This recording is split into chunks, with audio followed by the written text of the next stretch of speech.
Hi there, welcome back to the Rare Book Views channel where I am hoping to get to tell you about my book adventures and how much I enjoy finding a rare copy of a book, how much I enjoy just an uncommonly good book, and some of my other book wanderings and hunting. Today, I went to a book sale. It's one of my favorite things to do. I love scrounging around for a treasure. I love having a list of things that my friends are looking for so that I can try to find something at a bargain price. And then, of course, I'm always looking for a bargain to go on these shelves. Not that there's much room left right now. So I went on this great fun adventure with a friend of mine who's also very bookish. And we stayed at a hotel so that we could get our spot saver in line at this book sale. We've been there a couple times. It's an annual sale. They say they have a couple 100,000 books, and I believe them. And the prices are incredible. They do half the sale specialty prices, which is the whim of the volunteer as far as we can tell. Sometimes it seems like a bargain, sometimes it does not. And then the other half of the sale, everything is $2 for a hardback, $1 for children's, and 50 cents for paperbacks, which is amazing. So it's really fun. At this one, the local culture is that at some sales, if you get there really early, and you should if you want the good books, if you get there early and the weather's not good, you can put your shopping bag in line instead of standing in the line. And at this one, we have found it is acceptable to go the night before and put something in line to save your spot. So we did this last year, and we went out to dinner and then went late at night in a thunderstorm and left something in the line. And this time we went to the grocery store and picked up things to have for dinner because we had a kitchenette. And then as soon as we finished groceries, we went and put something in line. And then we had to go back later and check and make sure, because it was pretty early in the day. Went back later. We were staying like a mile from the book sale, so we went back to make sure the line looked good. And then everybody was really cool about it this morning. It's an interesting thing about society. This is possible, that this is how it's done. There's a ton of book dealers. We know some of them personally. That's how many book sales we go to, that we recognize people. They tell us about their book sales. The people watching, top notch. I usually leave and get a Starbucks because my friend, even because we're leaving something in line, it is also sort of understood that you're going to still get up really early and stand in line. So we got there a couple hours early, which meant getting up well before I normally do. So I left and she saved our spot, and I went and got a coffee, and we chatted with people, and we tried to peek in the windows at what was going to be on the shelves. It's a really big sale. The tables are really far apart, which is very much appreciated because sometimes they get packed and people are elbow to elbow. So right now, especially, very nice to have plenty of room to move around, and it was super fun. I'll show you a little bit of the shelves.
So suffice to say, there were a ton of books. It took quite a while to look through them, and I bought a lot of them, and I'm excited to show them to you.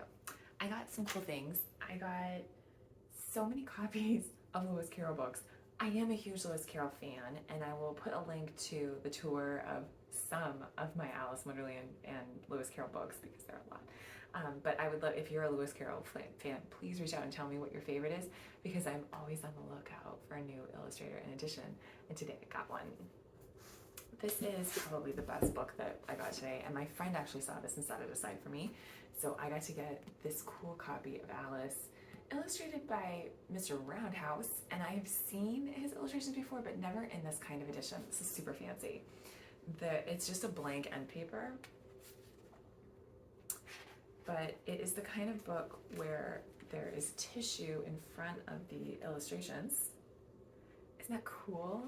I just think the illustrations are amazing, and also when there is that kind of, it's on a separate paper and it's actually tipped in, you know, and then the tissue paper, it's really expensive to make this kind of book, and I think that's why this is kind of a dying art. We don't really make books this way anymore. It says printed in Great Britain. It doesn't really have a date on it. I'm guessing this is near turn of the century. I did look this up, and it's very hard to find one, which is exciting, so it is rare. There is a slightly, I think, earlier edition that is maybe just turn of the century, just past like 1910, and that one sells for a couple $100. This one was $25, which is a lot of money to spend at a used book sale on one book, but it is really special, and I do not mind. Let me show you one more of the illustrations. So you can see this is not the kind of illustration that you see in every Alice, and that is why it is super special to me. I can't wait to page through this and look at the illustrations. I also got, this is a cool illustration. This is Houghton Mifflin. No, it is not. It is St. Martin's Press. And this is the sequel. This is Through the Looking Glass. The original one looks very similar. It's got this kind of embossed thing at the top, and you can get this in Alice in Wonderland also. It's the original John Tenniel illustrations. It's got these cool color end papers. The dust jacket is so confusing to me because the dust jacket is white, and of course you want the dust jacket. It's always better to have the dust jacket, but it's not as pretty as the cover, and so I find it perplexing. I do not own a copy. I've had it at times and sold it on. I have a shelf space issue, and now I have this one, so I'm not going to be keeping this one, but I do think it is a very cool copy, and it is very nice if you need a gift or you're a collector and you want something very approachable. This is maybe $10, $20. And like I said, the illustrations are the good ones. I also found, this is an interesting series of, this is an interesting copy of Alice. This series is called the Junior Library Illustrated, various words. I think they moved them around at some point. It's Grosset and Dunlap, which is a reprinter, and they made some really cool ones. So this is a whole series that you can get in this format of children's classics. And this one, the spine is really cool. But what I love about this is another confusing one with the dust jacket on, dust jacket off. It's bunnies, and each book has something different on the cover that has to do with the text, obviously. And this one, I just think it's so cool. This was a bargain at $3. You can get a copy like this in this edition for about $10. And then this one is similar. This is Children's Classics, and it is published by Junior Deluxe Editions. It's not a real thing. They have dozens. I've seen dozens and dozens of this, but the Alice one is pretty cool. This is very inexpensive. This is maybe $5 to $10, but I only paid $1 for it. So I'm gonna ask around if I know anyone who needs a copy. And if not, these will go on my eBay page, and then that will cover the $25 one, the one that I'm gonna keep. I found some other really interesting ones. This is The Lost City of the Incas. It's the Folio Press edition. I really like folios. They're so pretty. They come in a slipcase. This one has photographs on it, and cool, right? It is, I want to say, look at the end papers also. They make beautiful books. This is 1950s. No, this is a 1950s book, and it was reprinted by this publisher in 2004. This is a pretty hip topic, and I brought this home to see, do I need it? Sometimes I have to hold it in my hand for a while. This one, I don't think I have room on the shelves, or I'm not going to make room for it. So it's going to go on my eBay page. This one is a cool one. This is a mystery. I can find no records of this book ever selling. The Magic Island by Seabrook. It looks kind of nutty. So I am interested to research it, which I haven't done yet. It is illustrated. It has some allusions to voodoo in it, and I lived for a time in New Orleans, so I know you do not joke about that. But I am really interested if this is nonfiction and how much research I can do. So this one is a little bit of a gamble. It is not an expensive gamble. It is not like playing the stock market because it costs $4. So at most I will lose $4. This is neat. This is nifty. This is a Modern Library press, and I've talked about this before. Modern Library makes really nice, handy, usually smaller. This is called the Giant Modern Library. Their hook is that it's a small, portable copy of classics, and that makes them very economically friendly. This, I happen to know, is a fairly uncommon one. So they made some that were giant. They're longer books. They're slightly taller. And this one is a little bit harder to come by, so that I know that the collectors like it. It was very reasonably priced. I believe it was $2. So I will be able to put that hopefully in the profit column. I found this is very faded on the spine, but is Sherlock Holmes. It is a Murray publisher. Not familiar with them. It looks pretty vintage. It says 1930s, and I'm almost inclined to believe it. Sometimes when people reprint, they just keep the original copyright page, so I'm not sure. Not sure it's really 1930s, but it is kind of cool. And I'm a sucker for Doyle, but I did check. I have all of these, so that's going to go on the eBay column. The Wind in the Willows. I love this. And this is one of the ones, because this is Arthur Rackham, and I enjoy Arthur Rackham because he illustrated Alice in Wonderland. It's a slippery slope. So I like The Wind in the Willows. I have a copy, but whenever I find one, I buy it in case maybe this one's nicer than the copy that I have. And then you check. And I know, of course, this cost $4, and it's worth maybe 10, maybe 15 because of the Arthur Rackham illustrations. They're really nice. Color reprints, and it's a really nice reprint. This has a slipcase, so I had to check to make sure, is the one that I have in nicer condition? Which one would I rather have? The one I have is fine, so this one will go on the eBay list. This is another one. I own this, but is this one nicer? It's in really great condition, and it was $1. This is, I believe, number 3 in the Boxcar Children, and this is the second trade edition. I think there was an original one that had a beautiful paste. I don't have any of those, but I do have this, and so it was only $1, and I thought, oh, I should just buy it and make sure that I like mine, the one I have, better. And this is pristine, but the one I have is pristine, so this one will also go on eBay.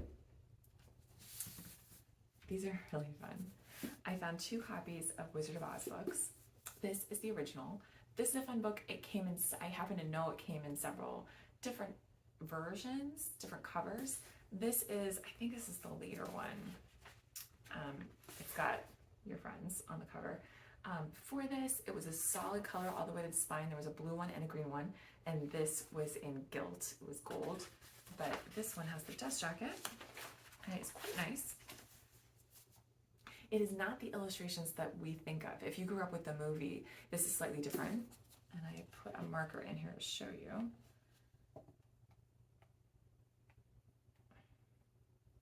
I've been thinking about this book a lot lately. We've been having bad weather. The copyright page says 1944, and that might be true. It's Bob's Merrill, which I think of as map makers, but they did publish a lot of books. Here are a couple illustrations as an example. This is not the version Dorothy that I grew up with, but I love it. And then this is the Wicked Witch of the West. So these are really interesting illustrations, I think, and I am interested in this, and I happen to have a way of looking it up. I have this handy guide for the Wizard of Oz. I did not grow up with the Wizard of Oz. I don't collect them. I had a friend growing up who loved them and read all of them, and people were always amazed that it was really beyond her reading level, but I never got into them, possibly because she was the Wizard of Oz person. I have this guide that will help you figure out which edition you have of all of the Wizard of Oz books. This gentleman has a vast collection, and he has figured out which ones came first and how can you tell them apart by the ads in the back and by the colors of the cover and how many illustrations there are. So it's very handy to have, and because I normally sell these on, it's nice to have to explain to people that you looked it up in the Fred Trust guide and which edition you think it is. He gives guides He gives guides for the prices, but I don't really know if he's thinking retail or auction. So it's kind of a more of an estimate and a little bit of a, compared to this one, comparative pricing rather than actual pricing rules. And this is, I'm really happy I have it because I also found this.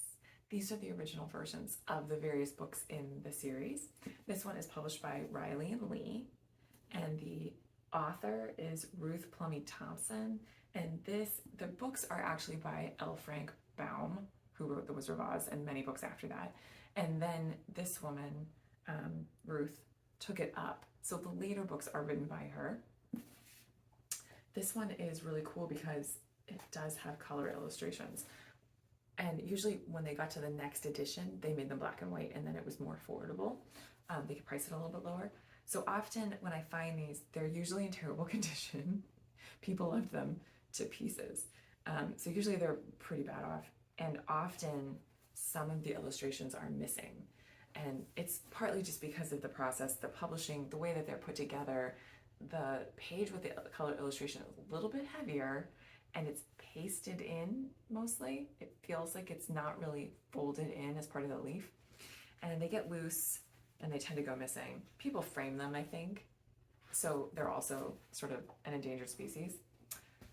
So in my handy Fred Trust guide, I can tell you this is number 29 in the series, The Wishing Horse of Oz. This is the first edition, and he says in good condition. I would say that's where we are. It's worn, it's a little threadbare on the spine, the binding feels loose, but it's not broken. He says 70 to 100, and it'll be fun to see if there's a collector who needs it and what they're willing to pay for it. So that is a fun investment. And then I also got, for someone in my office who is very into the national parks, he asked me if I ever see something about the history of the national parks, that he would really like to have that. And I found this for him. I'm excited about this because it's about the lodges, and then it says it's the companion to the PBS series. And I didn't know there was a PBS series about the lodges. So I'm excited to try to hunt that down and check it out. I think that would be really cool. That'll make my friend happy. It costs $2. These are things, I found 2 more books that have been on my list of reading. This is dangerous because I just tried to get very determined about reading the books on my to-be-read shelf. And I bought more books. I think since Halloween, I've been talking to a friend about this. I can't remember what I read at Halloween, and we were talking about it, and she said, you should really check out the Amityville Horror. And then I found out how hard it is to get a copy. Hard, like, in the sense that it costs $10. So I don't want to pay $10. I paid $2 for this, and I am thrilled and also scared. It's gonna be scary. And then last but very not least, I got Sahara by Clive Cussler. And you might be wondering why. Serious literature going on here. My husband and I really enjoyed the movie, and we think it was really underrated. Great movie. It's very enjoyable. Some of the characters remind us of our friends. It's the kind of movie that we watch for comfort. It's one of those movies, it's not going to surprise you. We already know what's going to happen. The music's pretty good. It's a pretty chill time to watch that movie. And I had thought, I wonder how the book is. I've never really read Clive Cussler. So I sometimes think I'd like to have a copy of that to read it. And this was $2, so it seems like the perfect time. I also got 4 books for gifts that I cannot show you because I don't want to give it away. So I don't even know, like 3 bags of books.